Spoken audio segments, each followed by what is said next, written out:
Senhoras, senhores, queridos irmãos em espírito, que as bênçãos de Deus, nosso Pai, em forma de luz, seja a nossa luz no dia a dia.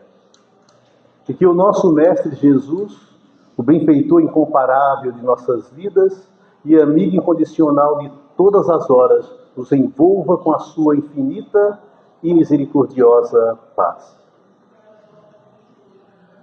Há uma parábola antiga que conta que um homem, muito insatisfeito com a vida, no dia que completava 30 anos de idade, caminhava por uma alameda e estava pensando sobre sua vida, como sempre havia pensado.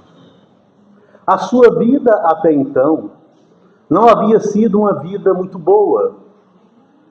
Não havia acontecimentos nobres, nada de novo. Era sempre aquela mesma coisa, a mesmice de sempre. E ele não via perspectivas para o seu futuro. Para ele, o seu futuro ia ser nebuloso e incerto, como havia sido sua vida até então. A sua vida não havia tido progresso no aspecto material, tampouco no aspecto espiritual. Ele não havia crescido em nada. E as suas perspectivas de futuro eram as mesmas. Ele não acreditava em um futuro promissor para ele mesmo. Porém, ele se esquecia de que em toda a sua vida, ele se preocupou demasiadamente com a vida dos outros. Ele invejava o progresso material do seu semelhante. Quando o seu semelhante adquiria um carro novo, por exemplo, ele usava de maledicência, pensando e comentando que aquele homem deveria estar roubando para progredir tanto assim de forma material. Porém, ele não se preocupava em crescer, se preocupava somente com a vida dos outros. Ele não tinha aspirações nenhuma. Então, a vida dele era aquela mesmice de sempre. Ele ia pensando exatamente sobre tudo isso, quando de repente, o seu anjo guardião, o seu espírito protetor, se materializou na sua frente. E disse: meu amigo, eu vou te dar uma oportunidade ímpar na sua vida. Eu vou abrir um portal dimensional. Quero que você adentre nesse portal. Lá dentro, você vai encontrar-se numa biblioteca, numa livraria imensa. É a livraria do mundo. Ali está contido o livro da vida de todos os habitantes da Terra. Vá, procure o seu. Estão todos em ordem alfabética, vai ser fácil você encontrar. E você verá que a sua vida está preenchida até o dia de hoje. Tudo o que aconteceu contigo está preenchida nas páginas até agora. E você verá que as páginas do futuro, daqui para frente, estarão em branco. Quero que você adentre nesse portal, procure o seu livro e escreva o futuro que você quer para você. E o que você escrever, acontecerá. É uma oportunidade que eu estou te dando para que você escreva o seu futuro. Mas cuidado, você só tem 15 minutos. Procure rapidamente o seu livro, escreva o seu futuro e volte. Porque depois de 15 minutos o portal se fechará, para nunca mais se abrir. E você ficará perdido numa dimensão desconhecida. Vá, apresse-se. E o homem mergulha naquele portal. E fica deslumbrado com a livraria que ele encontra. É uma livraria fabulosa. Livros de toda sorte, uma quantidade infinita de livros. Mas estão todos em ordem alfabética, como lhe foi dito. Ele então começa a procurar o seu. Quando de repente ele se lembra da sua sogra. Não se dá muito bem com ela. Ela agora me paga. Procura o livro da vida da sogra e escreve um futuro nebuloso para ela. Vai procurar o seu livro. Quando se lembra do seu chefe, não me dá oportunidades, parece que tem inveja de mim. Ah, ele agora verá. Procura o livro da vida do chefe e escreve que ele será demitido, que a sua família passará necessidades, ele terá um futuro inglório. Guarda o livro, satisfeito vai procurar o seu livro. Quando se lembra de um desafeto, procura o livro do desafeto e escreve um futuro terrível para ele. E vai procurar o seu livro quando os minutos estão se acabando. 15 minutos já estão se encerrando. E ele ficará preso num portal desconhecido, numa dimensão desconhecida. E volta correndo, mergulha no portal para fora e cai na frente do seu mentor. O seu mentor então lhe pergunta: e então, filho, você conseguiu escrever seu futuro? E ele cai genuflexo de joelhos, chorando. Porque mais uma vez, enquanto ele se preocupou com a vida dos outros, esquecera-se da sua própria vida. E aí eu fiquei pensando na maioria da população da Terra. A maioria da população da Terra não é assim, mas não são todos. Eu falei a maioria, eu não falei todos. Mas a maioria se preocupa muito com a vida dos outros. Verem os defeitos dos outros, mas não verem os próprios defeitos. Para a maioria, é o centro do universo, o inferno é os outros. É mais fácil ver o defeito dos outros do que os próprios defeitos, não é? Como é mais fácil ver o defeito dos outros? É como se nós andássemos em uma fila indiana, um atrás do outro, cada um com um alforje enfiado na cabeça. Na parte de trás do alforje, que fica nas costas, os nossos defeitos. Na parte da frente do alforje, as nossas virtudes. Porque ninguém é só defeito nem só virtudes. Nós somos um misto de sombra e luz. Luz pura só Jesus o é. Nós somos uma mistura de sombra e luz. Mas a luz está na frente. As virtudes estão escritas na frente. É fácil ver minhas virtudes. Mas os meus defeitos estão atrás, eu não vejo.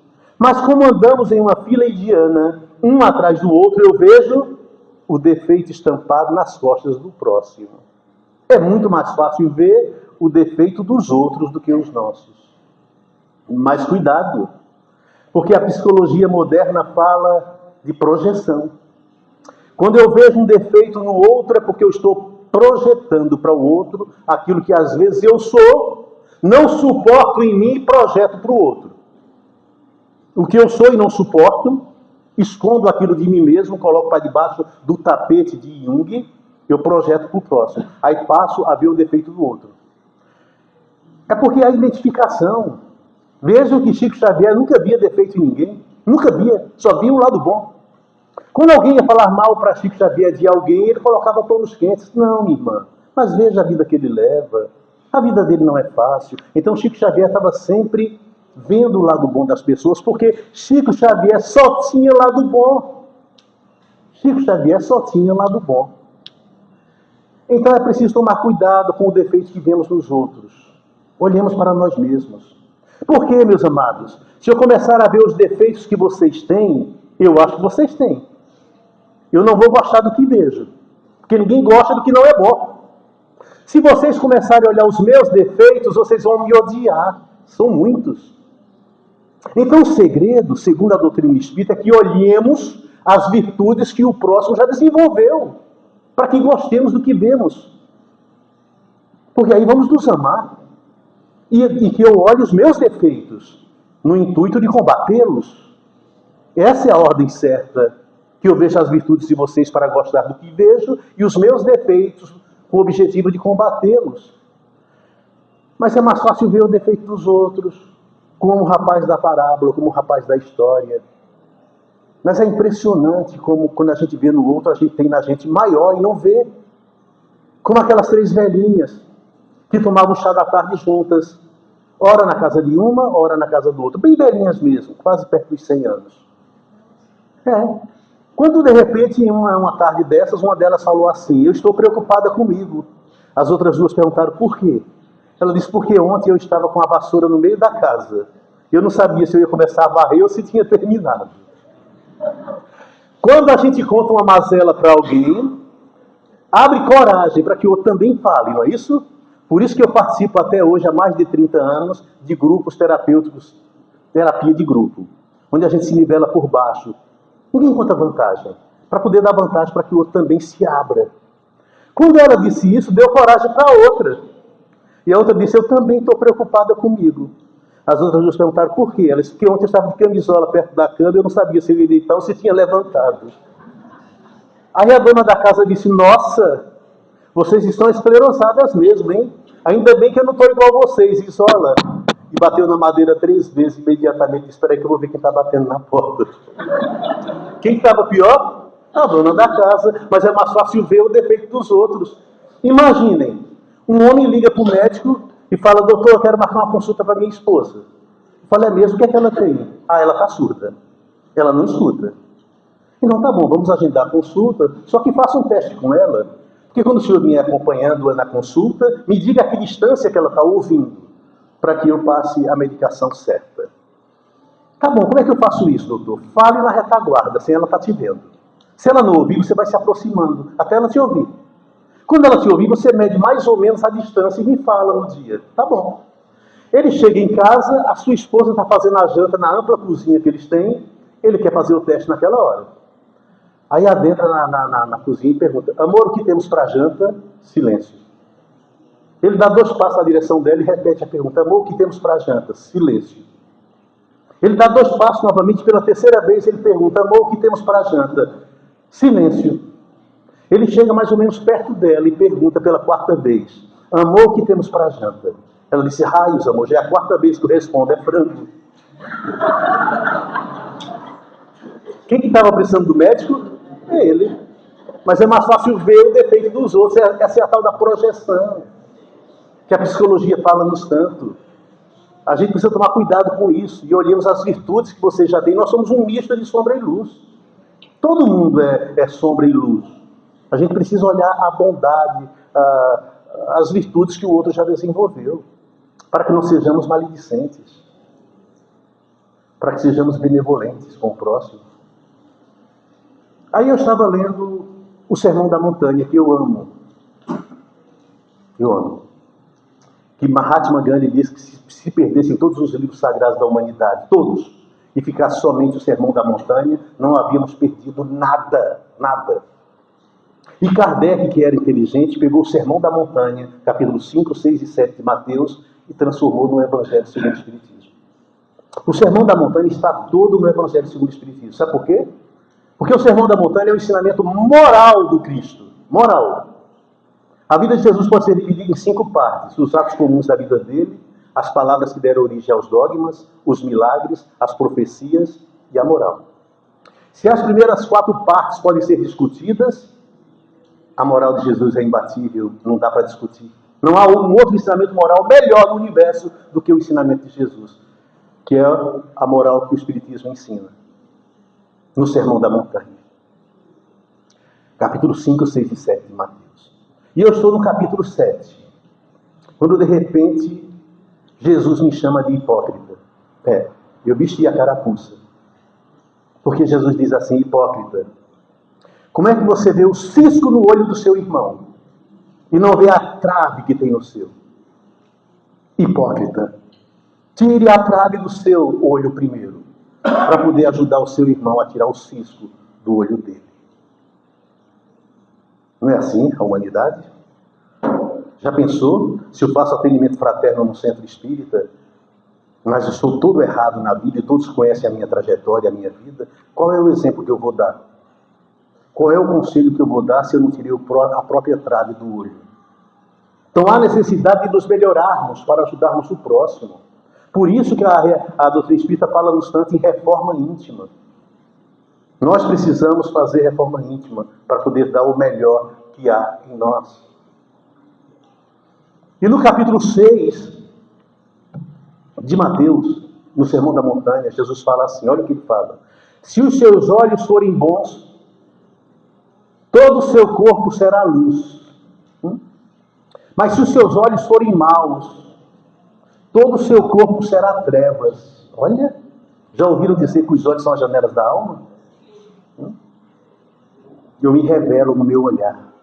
Se os meus olhos forem bons, todo o meu olho será luz, porque está refletindo a luz que está dentro de mim, no olhar. Então, tenhamos cuidado com o nosso olhar. Como é que a gente está olhando a humanidade? Aquele juiz era assim. Ele era muito preconceituoso. Era um juiz muito severo. Ele tinha um vizinho pobre e negro, que sempre ia na casa dele fazer alguns reparos, algumas manutenções, quando a esposa dele pedia, ou ele próprio. E ele não gostava daquele vizinho por ser pobre e negro. E um dia, esse juiz procura no seu gabinete o seu anel de formatura, para ele despachar no fórum. Ele não despacha sem aquele anel. Quando procura na escrivaninha, em todo lugar do escritório dele, não encontra o anel. Aí o que é que ele pensa? Aquele vizinho roubou, da última vez que ele esteve aqui. E quando a gente tem um pensamento maligno, a gente atrai espíritos da mesma forma. Porque o pensamento é magnético, ele atrai. Nós atraímos o que pensamos. Por isso que o processo obsessivo começa nos condutos do pensamento. Eu penso e já atraio. Foi ele que roubou meu anel. Aí vai até a vidraça, olha para o quintal do vizinho lá embaixo e vê o vizinho brincando com as crianças no seu quintal. No quintal dele. Aí ele olha e pensa assim, olha, ele brinca com as crianças como um ladrão. O vizinho sorri lá embaixo. Ele fala, olha, ele sorri como um ladrão. Os movimentos do vizinho, o juiz pensa, ele se movimenta como um ladrão. Foi ele. Foi ele que roubou meu anel. Vou imediatamente lavrar um auto de prisão para ele. Quando vai saindo, encontra sua adorável esposa que pergunta, amor, para onde você vai? Eu vou lavrar um auto de prisão para o vizinho que ele roubou meu anel. Não encontro meu anel. Ela diz, não faça isso. Eu guardei seu anel em outro lugar. Aquilo foi uma ducha de água fria nele. Ele se sente envergonhado do que ele pensou. Ele fica completamente envergonhado por ter pensado daquela forma. Aí vai até o vitrô, a vidraça novamente e olha lá para baixo e vê que o vizinho brinca com as crianças como um homem comum. Ele sorri como qualquer um. E ele se movimenta como qualquer pessoa. Vocês entenderam? A primeira vez que ele olhou, seus olhos eram trevas, eram ruins, todo o seu corpo era trevas. E ele atraiu um monte de espíritos que pensam igual, para fomentar o mal que já há em nós. Porque os espíritos não podem nos fazer mal. Não, eles nem têm um corpo físico. Eles fomentam o mal que já há em nós. Aí na segunda vez que ele foi, depois que ele se envergonhou do pensamento, ele já estava diferente, seus olhos já eram luz. Nós precisamos influenciar, meus amados. E deixarmos de ser influenciados pelo mundo. A gente se influencia muito. Paulo disse, vivam no mundo como se vocês não fossem do mundo. Porque na verdade vocês não são, não. Vocês estão de passagem. Nós não somos daqui. Mas a gente vive como se isso aqui fosse a vida. Só isso é a vida. Mais nada. Cópia mal feita do mundo espiritual. Só isso.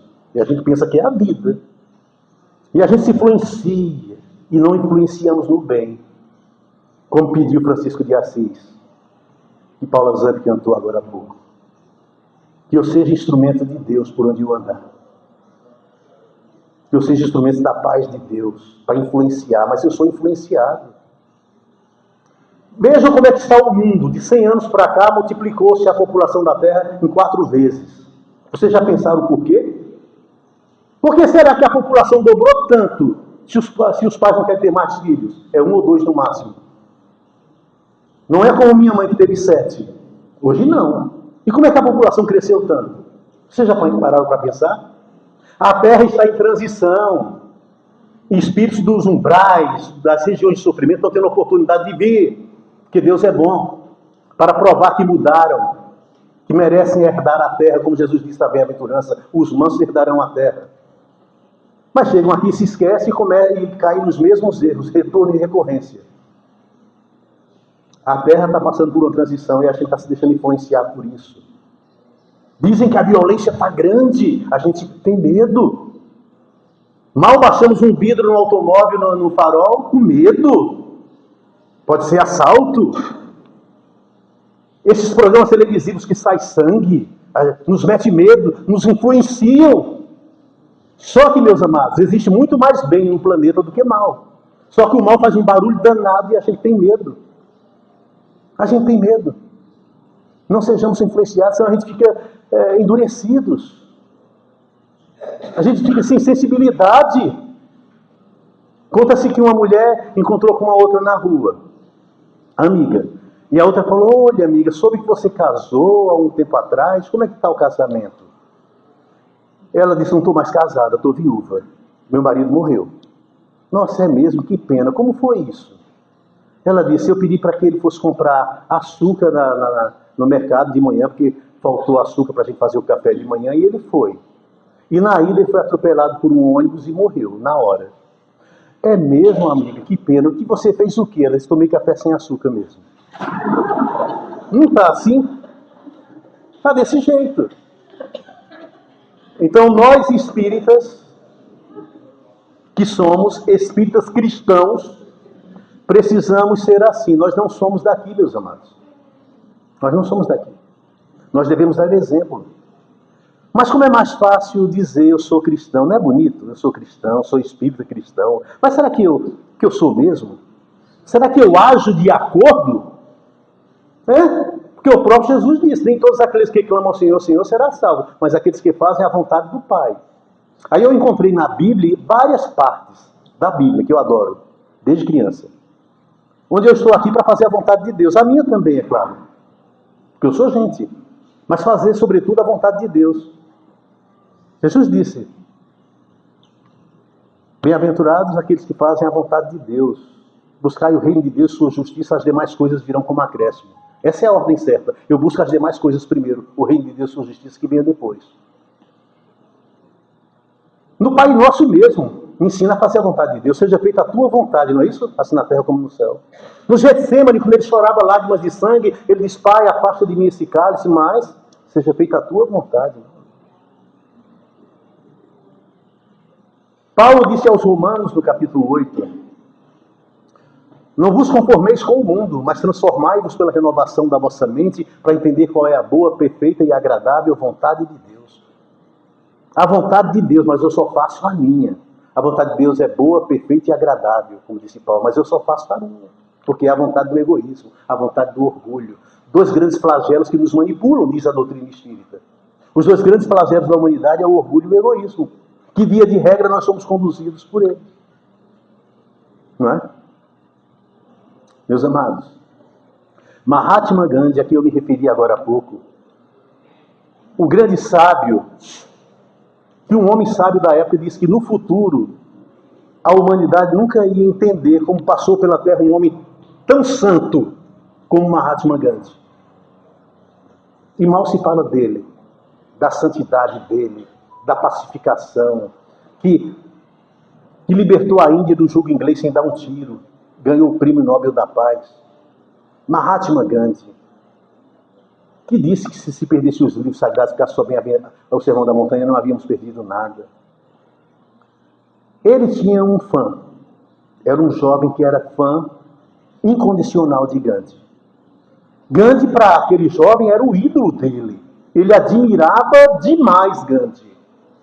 Um dia, a mãe desse garoto encontra-se com Gandhi e fala: Gandhi, me ajude. Porque eu já procurei psicólogos, padres, muita gente para ajudar meu filho. E ninguém consegue ajudar. Mas como ele é seu fã, você é o ídolo dele, eu tenho certeza que se você conversar com ele, você ajuda. Gandhi disse: mas o que é que eu posso fazer, irmã? Meu filho come muito doce, Gandhi. Ele é viciado em comer doce. Eu tenho medo que ele adquira uma diabetes tipo 2. Não adianta conselhos. Mas se você conversar com ele, eu tenho certeza que ele para de comer doce. Você conversa com ele, Gandhi? Gandhi pensou um pouquinho e disse: sim, eu converso, irmã, claro. Traga-me seu filho daqui a 3 meses, que eu converso com ele. Ela estranhou: como é que pode um sábio daquele pedir 3 meses para falar com o garoto? Mas como ele pediu, ela esperou. 3 meses depois, ela leva o garoto para falar com o Gandhi. O garoto fica emocionado de estar diante do ídolo. Gandhi então se tranca com ele na escrivania, no escritório, conversam ali 20 minutos, meia hora. E o garoto sai de lá prometendo para a mãe que não vai mais comer doce. Impressionante. E aí ela conversa com o Gandhi. Gandhi, eu estou estranhando, por que você não conversou com ele há 3 meses atrás? Me pediu 3 meses para trazer o garoto. Ele disse, porque há 3 meses atrás, minha irmã, eu também comia muito doce. Como era que ele ia ajudar? Ele precisou tirar a trave. Por isso que o trabalhador espírita precisa fazer reforma íntima, para ajudar o próximo assistido que precisa de ajuda. Senão é o sujo falando do mal lavado. Já ouviram isso? Vocês já ouviram falar numa irmandade chamada Alcoólicos Anônimos? Está em 178 países no planeta. Sabe como começou? Em 1935, nos Estados Unidos, com um corretor da Bolsa de Valores de Nova York, advogado chamado Bill Wilson, e um cirurgião, um médico cirurgião da cidade de Akron, no estado de Ohio, chamado Bob Smith. Dr. Bob. Eles descobriram que um tentando ajudar o outro a parar de beber, eliminavam a compulsão pelo beber destrutivo. Um ajudando o outro. Como o Dr. Bob era médico, tinha acesso nos hospitais, principalmente no Hospital St. Thomas, em Akron, eles começaram a entrar nos hospitais e abordar pessoas que estavam internadas com problema de alcoolismo, levando a mensagem deles. Em pouco tempo, vários começaram a parar de beber, começaram a surgir os primeiros grupos. Hoje, essa Irmandade Alcoólicos Anônimos está em 178 países, com mais de 3 milhões de alcoólicos parados de beber. E por trás de cada alcoólico, desses 3 milhões, há uma família. Quantos milhões não são que estão felizes por causa desses 2 homens? Instrumentos de Deus para criar uma irmandade dessa. Agora eu lhes pergunto, se esses homens continuassem bebendo, eles tinham condições de fazer isso? Não. Eles tiraram a trave primeiro dos próprios olhos para ajudar a tirar o cisco do olho dos outros. É assim que funciona. Agora eu preciso tomar cuidado, porque o tal do preconceito. Muitas vezes eu tenho preconceito por alguém que age de alguma forma, e eu sou aquilo. Mas eu não suporto aquilo em mim. Não, eu não aceito. Aí eu camuflo, coloco para debaixo do tapete junguiano e começo a condenar no outro aquilo que eu também já condenaria em mim. Cuidado. Por exemplo, eu não gosto de homossexuais. Cuidado, por que você não gosta? Vai ver que você é, de forma inconsciente. Só que você coloca para debaixo do tapete que você não aceita aquilo e projeta para o outro. Eu não aceito no outro também. Não aceito em você, mas para o outro. Então é preciso tomarmos cuidado. Tomarmos muito cuidado com isso. Eu não gosto de político. Político é todos ladrões. Será que são? Infelizmente muitos são, mas será que todos são? Não nos esqueçamos, Bezerra de Menezes foi político. Caibai Schubert foi político. E tantos outros espíritas nobres foram políticos. Eles eram ladrões? Não. Não são todos. Infelizmente são poucos que não são, mas não são todos. Eu não posso colocar todos na mesma bala. Não dá. Para ser preconceituoso ao ponto de dizer que todos os políticos são ladrões. E se amanhã ou depois meu neto ou meu filho, que eu amo, enveredar pela carreira política, eu vou continuar pensando assim? Então é preciso tomar cuidado. Dizem que um homem foi assaltado na rua. E o jovem assaltante disse assim, é um assalto, passe a grana. Ele disse, você não pode me assaltar. Eu sou um senador da República. Aí o jovem disse, nesse caso, devolva a grana. Não dá para pensar assim. Não dá. Não dá. Meus amados, tem gente que fala assim, o Brasil que eu quero é um Brasil sem corrupção. Já ouviram isso? O Brasil que eu quero é um Brasil que pense na educação. O Brasil que eu quero é um Brasil que cuide da segurança. O Brasil que eu quero, o Brasil que eu quero. O Brasil que eu quero eu tenho que construir dentro de mim. Eu não posso mudar nada fora, eu só posso mudar a mim mesmo. Eu não posso mudar minha esposa, se eu for mudar eu sofro. Porque ninguém muda fora, só muda dentro. Ninguém consegue mudar o outro. Então o Brasil que eu quero que eu construa em mim. Que eu seja aquilo que eu gostaria que o país fosse, que eu seja aquilo. Eu não concordo, mas eu preciso aceitar o mundo como ele se apresenta e não como eu gostaria que fosse. Embora eu não concorde, eu aceito, porque senão eu vou sofrer. Uma poesia do meu amigo que diz assim, olha o que ele fala, ele condena o país, mas não é esse país que ele quer para ele, não é a nação dele.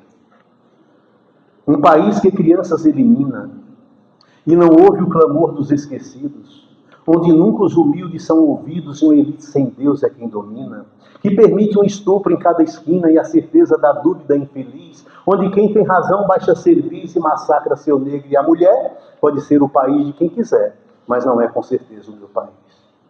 Um país cujas leis são descartáveis pela ausência de códigos corretos, com 40 milhões de analfabetos e maior multidão de miseráveis. Um país onde os homens confiáveis não têm voz, não têm vez nem diretriz, mas corrupto tem voz que vem se diz e o respaldo tem sido incomum. Pode ser o país de qualquer um, mas não é com certeza o meu país. Um país que perdeu a identidade, sepultou o idioma português e aprendeu a falar pornofonês aderindo à total vulgaridade. Um país que não tem capacidade de saber o que pensa e o que diz, que não sabe esconder a cicatriz de um povo de bem que vive mal, pode ser o país do carnaval, mas não é com certeza o meu país. Um país que seus índios discrimina, a ciência e as artes não respeita. Um país onde se morre de maleita por atraso geral da medicina. Um país onde escola não ensina e hospital não dispõe de raio-x. Onde o povo do morro é feliz e tem água de chuva e luz do sol. Pode ser o país do futebol, mas não é com certeza o meu país. Um país que dizima sua flora, festejando o avanço do deserto, pois não salva um riacho descoberto, tendo leito precário por chocora. Um país que cantou e hoje chora pelo bico do último concris, que florestas destrói pela raiz e abeleiro de pó entregue ao chão. Pode ser que ainda seja uma nação, mas não é com certeza o meu país. Então o país que eu quero, que eu construa dentro de mim, que eu seja um exemplo, porque para fora eu não posso mudar nada, só posso mudar a mim mesmo. E aquele homem era um homem sábio, e chegou para morar numa cidade, todos o conheciam. E a escola selecionou um grupo de estudantes para irem entrevistar aquele sábio. O grupo de estudantes chegou e o líder daquele grupo perguntou, sábio, queremos te entrevistar. Ele disse, mas eu já estou velho. Está velho, cada vez mais sábio. Queremos saber, sábio, o que você pede a Deus nas suas orações. Ele disse, no arrobo da minha juventude, quando eu tinha a idade de vocês, eu pedi a Deus que me desse força para mudar o mundo. E passei anos da minha existência orando para que Deus me desse força para eu mudar o mundo. Depois de muitos anos eu percebi que era uma oração em glória. Eu não estava conseguindo nada. Aí agora, na idade adulta, um pouco mais sábio, eu mudei minha oração. E eu comecei a pedir a Deus que me desse força para mudar ao meu redor. Para mudar por onde eu andasse, ao meu redor. E passei vários anos da minha vida orando assim, pedindo a Deus força para mudar ao meu redor. E depois de alguns anos eu percebi que ainda era uma oração em glória. Não estava conseguindo. E depois, na fase mais velha e sábia, como agora, eu mudei minha oração pela terceira vez. E agora, nas minhas orações, o que eu peço a Deus é que me dê forças para mudar a mim mesmo. E eu termino agradecendo a Deus de amor e bondade por estarmos aprendendo a cada oportunidade. Também ao Mestre Jesus por esse encontro que foi, todo coberto de luz e que Deus nos abençoe.